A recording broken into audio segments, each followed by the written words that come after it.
You see a 9-9. Olga Korbut's won a gold medal.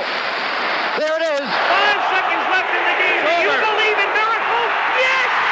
Unbelievable. Hello, I'm Vince Hunt and welcome to our podcast series, Sports in the Cold War.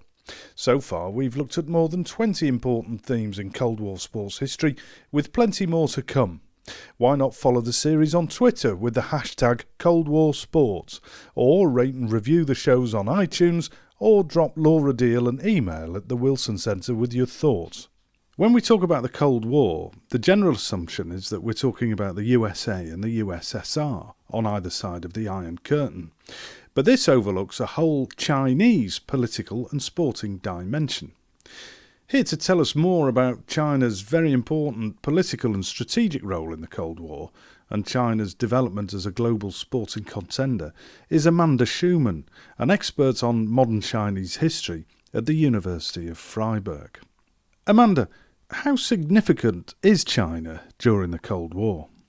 You know, for a long period of time, Cold War studies in English language literature especially focused primarily on the United States and the Soviet Union, with a bit of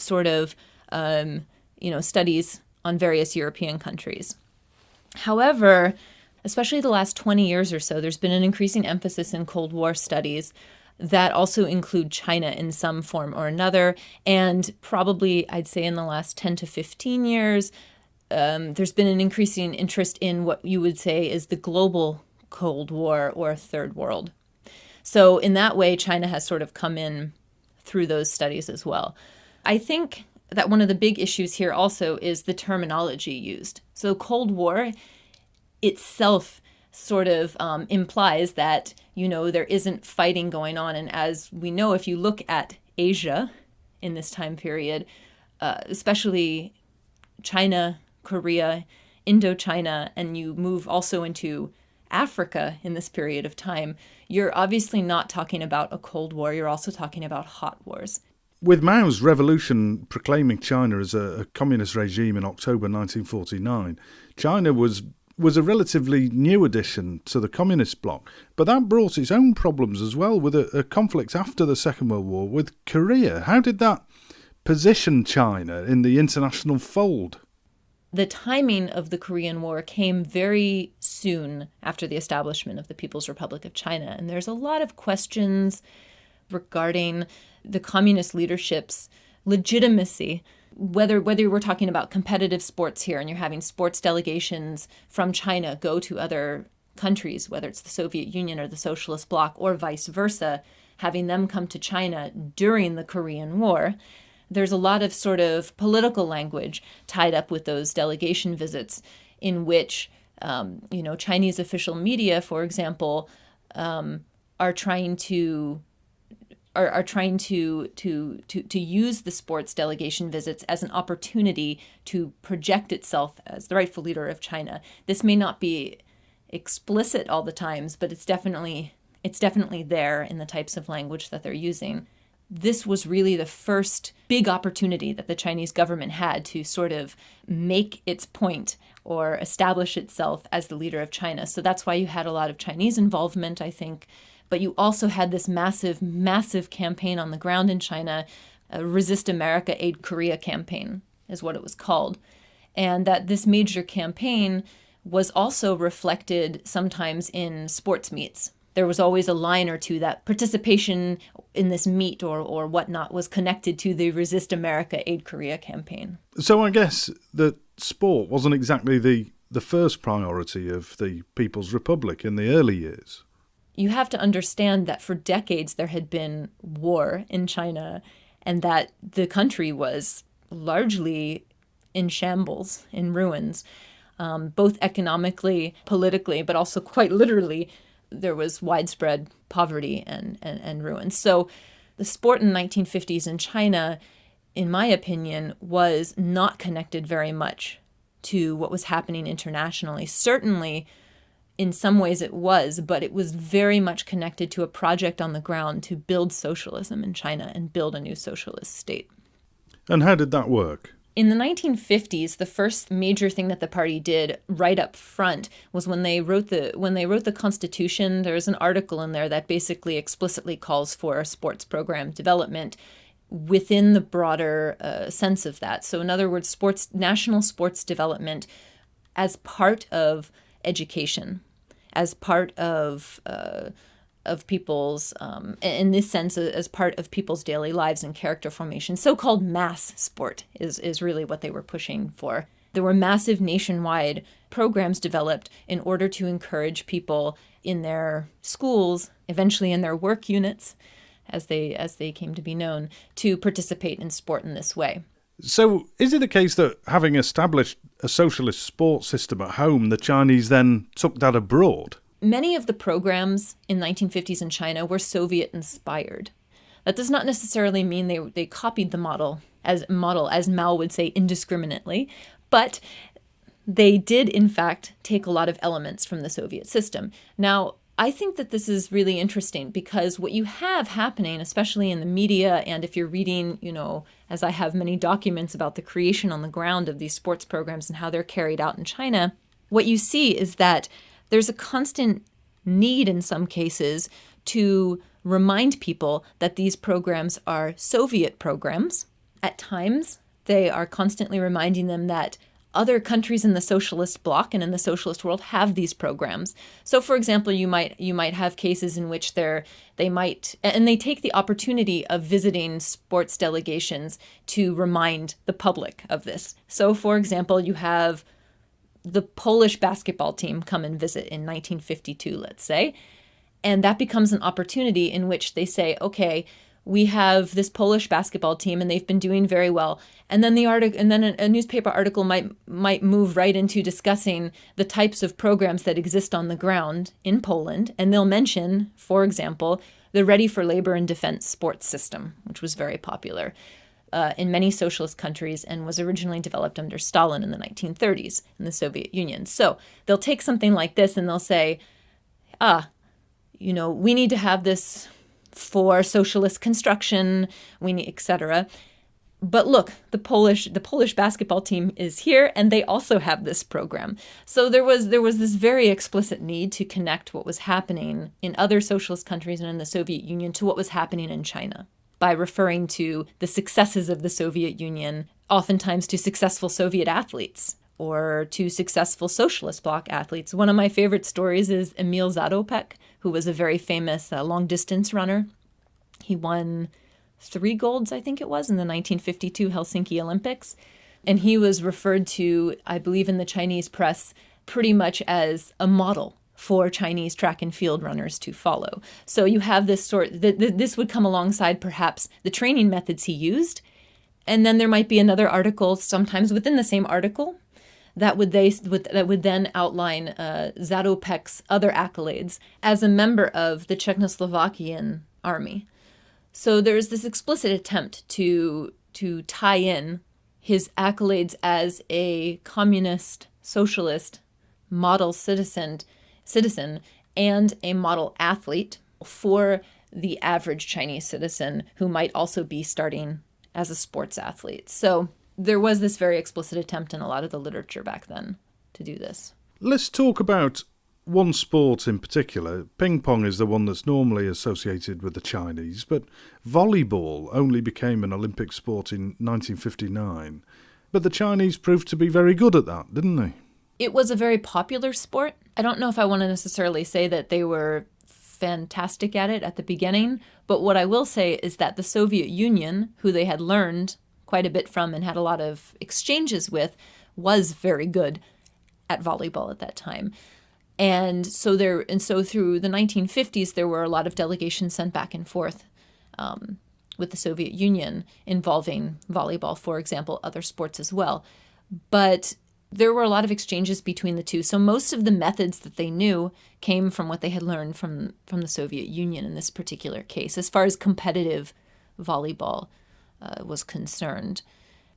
He Long, who was the state sports commissioner at the time, had this obsession with something called the 3 big ball sports. And he wanted China to be good at the 3 big ball sports. And those were basketball, volleyball, and soccer. or football. And this was sort of an obsession throughout his lifetime. He died during the Cultural Revolution following persecution, but these were sort of an obsession of his. And for that reason, volleyball was one of the ones in which they invested quite heavily in the 1960s. So in late 1964, Zhou Enlai himself invited the Japanese women's volleyball team coach Hirobumi Daimatsu to China for a visit with his women's volleyball team. Daimatsu is a well-known coach, and the women's volleyball team had just won gold at the Tokyo Olympics about a month prior to their visit to China. So Daimatsu was notorious. He trained the Japanese women's volleyball team more or less, according to many sports scholars, like soldiers. He had them work all day in the factory. They were factory workers. Following the end of their shift at the factory, they would then train until sometimes 1 a.m., 2 a.m. at night. His belief was essentially that the women didn't need that much sleep, that it was better to sort of train through the fatigue and train through pain, to treat their bodies as if they were soldiers in a battle. The Chinese were really interested in this because at this particular moment in time, there was an emphasis in elite competitive sport and athletics on athletes training like soldiers. This was not necessarily new to China, and in fact, many of its best athletes came from the People's Liberation Army, and they were soldier athletes who sometimes also just turned into national athletes. Sometimes the team was the same. I've been told by former athletes that sometimes the name would just change to the national team name and they'd travel abroad, but they were the soldier, the August 1st team. But there were, at this particular moment in time, there were actually campaigns in the world of sport to get people to train more like the People's Liberation Army. So they were actually encouraging people to do this. To learn from the way the army trained and to apply those methods in sports. So in that sense, Daimatsu's training and the volleyball style that he brought, that style of training was directly applicable to what was happening in the larger world of Chinese sport at that moment in time. So what the Chinese did in the end, which is very interesting, is they didn't agree with Daimatsu in terms of his politics. Daimatsu was the type of person who believed that there was a lot of individual willpower in volleyball training or in sports training. And the Chinese idea was somewhat different. There was willpower for sure, but there was also this collective emphasis. So what the Chinese did was sort of take what they liked from Daimatsu and apply it to their own programs and sort of chop off what they didn't like.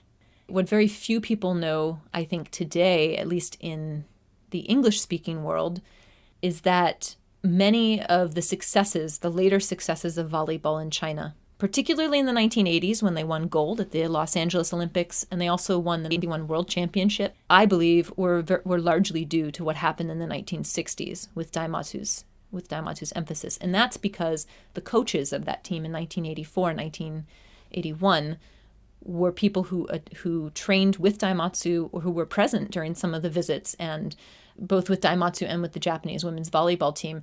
And those methods and that sort of thinking is what came into their coaching in the 1980s. I've directly spoken with two former athletes who were on China's national team in the 1960s.